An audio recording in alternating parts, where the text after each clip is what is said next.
लड़ जाती हैं, उनका विवाह कुछ समय पहले हो जाता है, उस समय घर की थोड़ी तंगी होती है, तो कम दामों में छोटे से घर में, कम पैसे वाले घर में संबंध करे आता है पिता। लेकिन समय अनुसार बच्चे नौकरी पा लेते हैं। फिर जब छोटी बेटी का विवाह होता है तो 20 लाख में जब संबंध होता है तो बड़ी बेटी पिता से झगड़ जाती है, इसे इतना दे रहे हो, हमारे लिए आपने कुछ नहीं किया, हमें एक मोटरसाइकिल भी नहीं दी, मुझे मोटरसाइकिल दी है, देनी पड़ेगी, आपको देना है। तो पिता हंसते हंसते अपनी बेटी को पुनः पूरा सामान दे देता है। जो अच्छी बेटियां होती हैं, जो परिवार को चलाने वाली बेटियां होती हैं, जो माता पिता की लाज रखने वाली बेटियां होती हैं, वो माता पिता ऐसी बेटियों के लिए जीवन पर्यंत तक बहुत लुटाते रहते हैं। बहनाओं, अच्छे संस्कार से रहिए। जिस परिवार में माँ पिता आपको भेज दें, उस परिवार को एक घर बना करके रहना चाहिए, ये तुम्हारा कर्तव्य है। हमारी भागवत यही सिखाती है, रामायण यही सिखाती है, कोई भी सत्संग यही सिखाता है। केवल वहां पर संगीत नहीं होता, संगीत के साथ साथ में हमें ये शिक्षा सीखनी चाहिए। सती माता ने कहा, मैं एक बार लड़ूंगी पिताजी से। माँ ने कहा, तुम मत जाओ, क्योंकि माँ जानती है बेटी का स्वभाव कैसा है, और ये भी जानती है कि इस समय मेरे पति का स्वभाव कैसा है। उनके आचरण ये है कि वो किसी की मानने वाले नहीं हैं, और इसके अंदर अपनत्व है, और अगर इसकी बात नहीं मानी गई तो ये अपने प्राणों को त्याग देगी। माँ ने बहुत मना किया, सती जी ने जरा सा भी नहीं सुना, भाग पड़ी। जहाँ यज्ञशाला में सबके आसन लगे हुए हैं, सभी देवता लोग बैठे हुए हैं, भोले बाबा के लिए कोई जगह खाली नहीं है, आसन नहीं है। तब तो सती माता ने ब्राह्मणों से कहा, पंडित जी महाराज क्या कर रहे हो? कहीं भोले बाबा के नाम की आहुति है, कोई आसन है? तुम्हें मालूम है जहाँ भोले बाबा का स्थान नहीं होता, जिस यज्ञ में वो यज्ञ कभी पूर्ण नहीं हो सकता। पंडितों ने कह दिया, बेटी हमारे यजमान का यही कहना है, हमारे यजमान का कहना है भोले बाबा के लिए कोई जगह नहीं है। तब तो मानो एक ज्वाला दहक गई हो। सती वहां से चली पिता के पास में, और एक बात कहने लगी, तुमने अच्छा नहीं किया, जहां मेरे पति का अपमान हो गया, अब मैं इस स्थिति में जीना नहीं चाहती हूं। सुनना बहनाओ, जहां पति का अपमान हो जाए उस जगह आपको जाना नहीं चाहिए, भले ही वो पिता का घर हो, भले ही भाई का घर हो। जहां पति का अपमान हो जाए उस जगह जाना नहीं, भले ही पति की गलती है, लेकिन फिर भी आपको जाना नहीं चाहिए। जो सती जी ने अपने शरीर में योगा अग्नि को जला लिया, योगा अग्नि, अब हम योग की अग्नि को एक स्वरूप दे सकते हैं जो मेरी भावना है, शायद आप लोग समझ पाओगे कि क्रोध की अग्नि जो योगा अग्नि होती है वो क्रोध की अग्नि के पूरक है। जब व्यक्ति को गुस्सा आता है, कभी कभी हमें लगता है कि ये बेटे को बहुत कुछ खिलाते हैं लेकिन ये चिड़चिड़ा हो गया है, शरीर ही नहीं पकड़ रहा, क्योंकि ये चिड़चिड़ा गुस्सा बहुत आ जाता है। ऐसे ही सती जी ने अपने अंदर की ज्वाला को जागृत करके उस शरीर को जलाना प्रारंभ कर दिया। ये दृश्य बैठे हुए ब्राह्मणों ने और देवताओं ने देख लिया। अरे तीनों योग अग्नि तन जारी, और चल रही सती पिता के द्वार।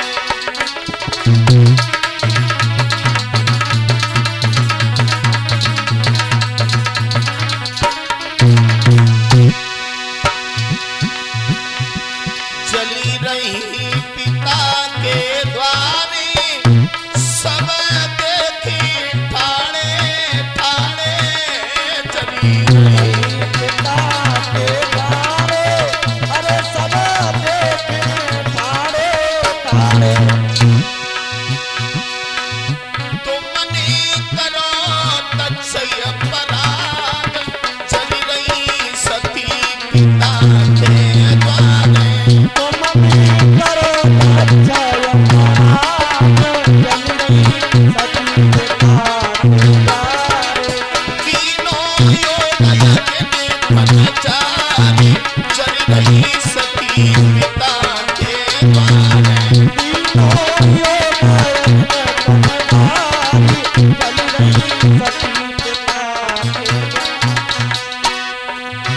योगा अग्नि देह में जारी, सब देत तत्स को गारी। योगा अग्नि देह में जारी, अरे सब देत तत्स को गारी। योगा अग्नि देह में जारी, सब देत तत्स को गारी।